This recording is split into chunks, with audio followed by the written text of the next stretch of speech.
Let's stop calling these people investors or hedge fund managers and instead call them drought profiteers, which is what they are. I mean, you can also call them vultures or parasites or shit stains. Those all apply quite well. Get creative with it. Listen to your heart.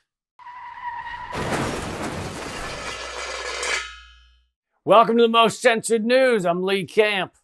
So water. Not sure if you know this, but we all need it to survive. In fact, did you know it's the prime ingredient in alcohol? Like the main ingredient. And just think of how many more people would be killed each year if we didn't have alcohol to take the edge off. So yeah, we need water.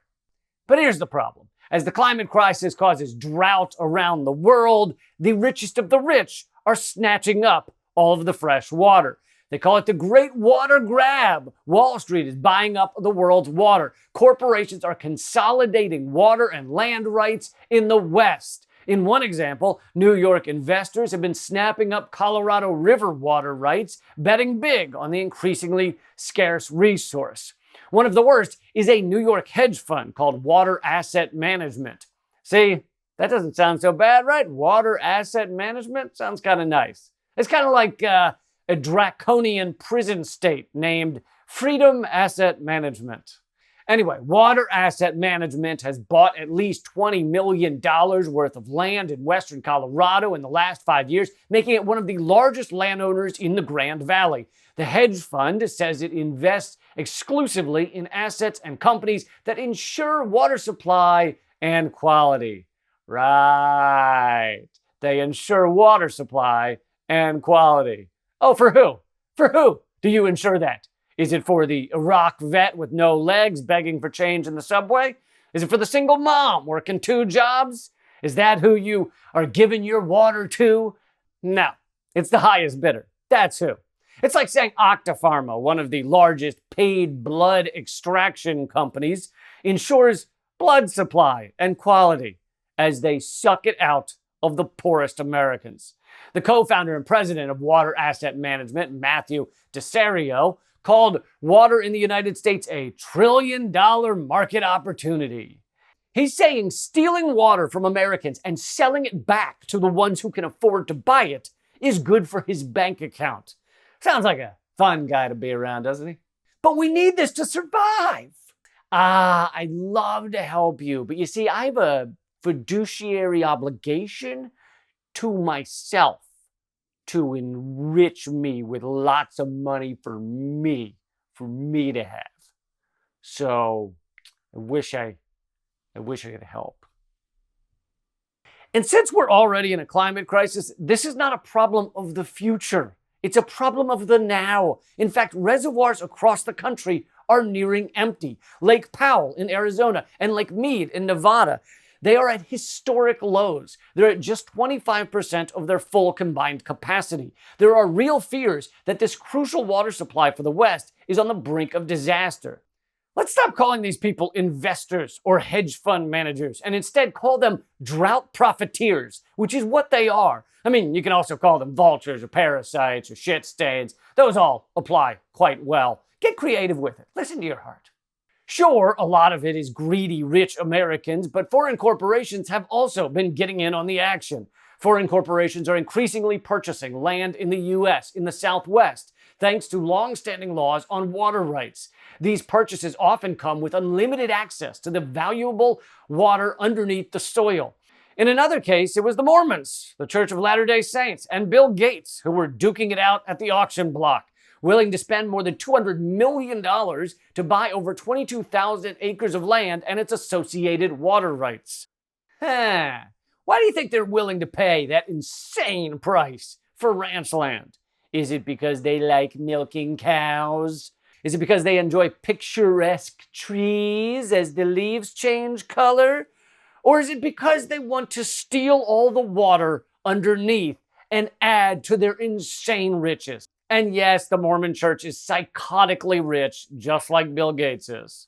Of course, the corporate water heist is nothing new. It's just that Americans hadn't noticed that much until recently. Perhaps you remember 5 years ago when it was discovered that Nestle was only paying $200 a year to steal millions of gallons of fresh water from Michigan, bottle it, and sell it to people around the world for billions of dollars. In 2020, Nestle increased their theft levels to 576,000 gallons of groundwater per day. And although they were brought to court to try to stop that, corporate America owns our legal system. So Nestle's million-dollar lawyers won the challenge and kept sucking up all of that water. Man, did they suck.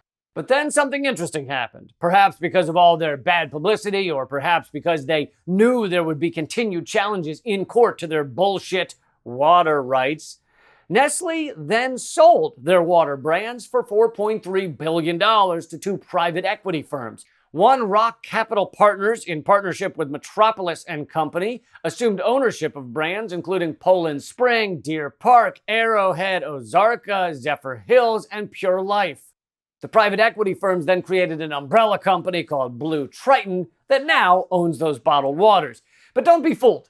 This doesn't change the fact that the people's limited supply of fresh water is being stolen by billionaires in corporate America. Used to be Nestle, now it's Blue Triton. Go fuck yourself. I don't care. I don't care what your name is.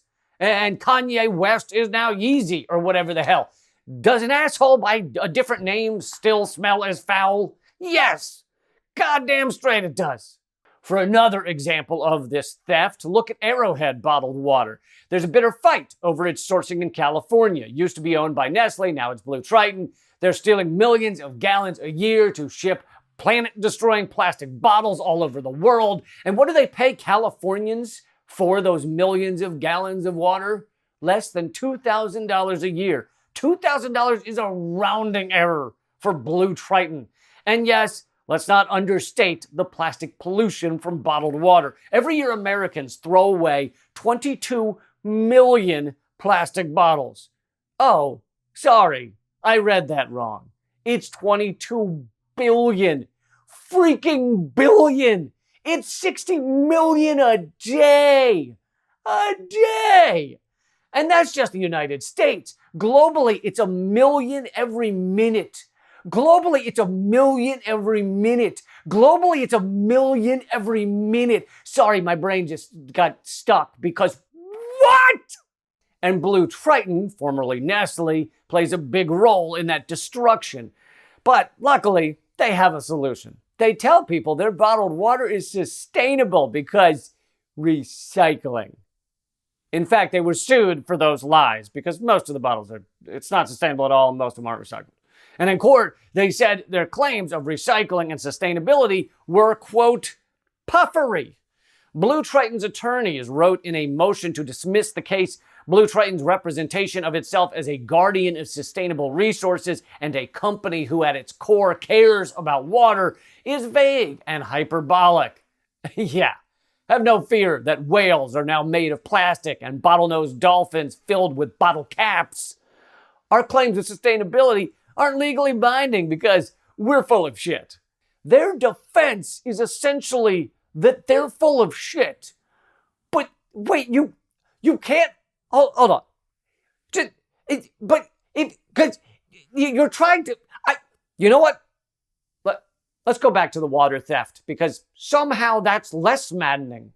Something else about the rich stealing our water is that a lot of it is stolen virtually. What the hell does that mean? It means that fresh water is used inside the U.S. to grow plants that are then shipped around the world. So while the water is technically used here, it's used for things that don't stay in the U.S. For decades, a significant portion of alfalfa grown here and elsewhere in the western United States, as much as 17% in 2017, has been shipped around the world, mainly to China, Japan, and Saudi Arabia. And of course, we Americans also commit similar virtual water theft around the globe. We send a snazzy salesman into a small town in Africa or Latin America and go, "Hey there, how would you like a bunch of great jobs working at a factory building widgets? We'll bring that factory right here to your town, use up all your water building said widgets, and then ship the widgets to America where they fucking love widgets." Oh, they can't get enough of them. Love a widget. Sound good? But when it comes to stealing fresh water, perhaps the goats are the Resnicks, an adorable billionaire couple who has been essentially pilfering California's water for a generation. You know you're a villain when even Forbes covers the fact that you're jacking the water of millions of people during a mega drought. Wonderful, the closely held company owned by billionaires Stuart and Linda Resnick. You might know that company, by the way, for their pomegranate juice or their pistachios and almonds. It's just wonderful. Ugh, does everything in our dystopia have to have such inverted dystopian names? Who's stealing all the water as the crops die and the people starve? Wonderful! That's right, wonderful is killing us. And did I mention there's a new STD called razzmatazz? I'm getting tested for it right after I go and protest our city's paramilitary police department, now rebranded Splendiferous. Splendiferous shot my dog. He was innocent. It's really horrible. I don't know why I was smiling. Where was I? Oh yeah, the billionaire supervillains, the Resnicks. Their wonderful corp can buy up huge amounts of water whenever it needs more. Most of the Resnicks' water comes from long-term contracts and other water from land rights they have from the farms they own. Corporations like Wonderful can afford to pay vast sums for water, while most of us can't. So that means the corporations will get the water first, and they will jack up the price as well. But the open market is not the only place the Resnicks get their water. Most of it comes from the Kern Water Bank, the most valuable water resource in a region critical to America's fresh food supply. The water bank, which is a public-private partnership in which the Resnicks own a 57% stake, is a 32-square-mile recharge water basin. Did you catch that? One of California's main water banks, critical to dealing with drought, is majority owned by two goddamn sociopaths. How did they end up owning California's water bank when it should belong to, the people? Well, it gets kind of complicated, but it has to do with the rules being drawn up by corrupt politicians and corporations. I don't have to say corrupt corporations because that would be redundant, and who has the time?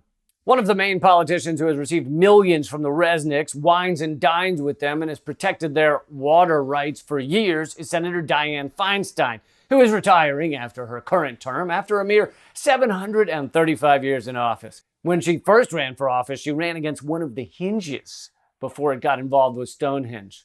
It was doing freelance work back then.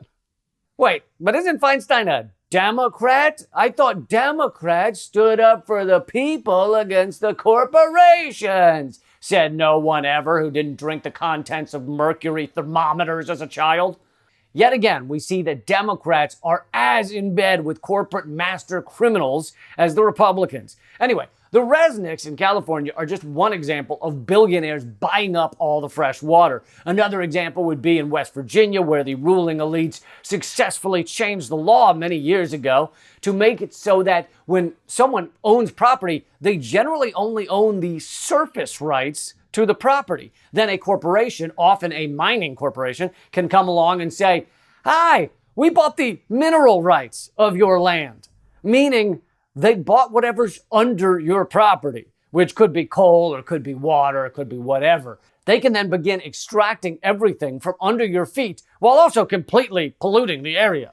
It would be like someone walking up and going, "Hi, Steve, I know you think you own your body, but you actually only own the surface rights of the flesh bag that goes by Steve, and we recently bought the inside rights, the internal rights. So we're gonna take your blood, organs, and some other slimy bits. Hope you don't mind." I'm not a professor of analogy, but I'm pretty sure that one holds up. All told, water should be a human right. It should not be owned by anyone, much like the air we breathe or the trees that grow or the animals that run free should not be owned by individuals. There are things on this planet that are too important to put a dollar sign on, and we need to fight all of those greedy bastards who try to buy up these valuable communal resources. That's the most censored news for this week. We have a new episode every week. Please make sure to click subscribe so you find out about all of them. Also, the other way to reliably find out about these episodes is to text the word censored to 33777 if you're in the United States. It's completely free, and it signs you up for our weekly email list. I hope you'll do that. Text the word censored to 33777. Also, join us at patreon.com/behindtheheadlines. Keep fighting.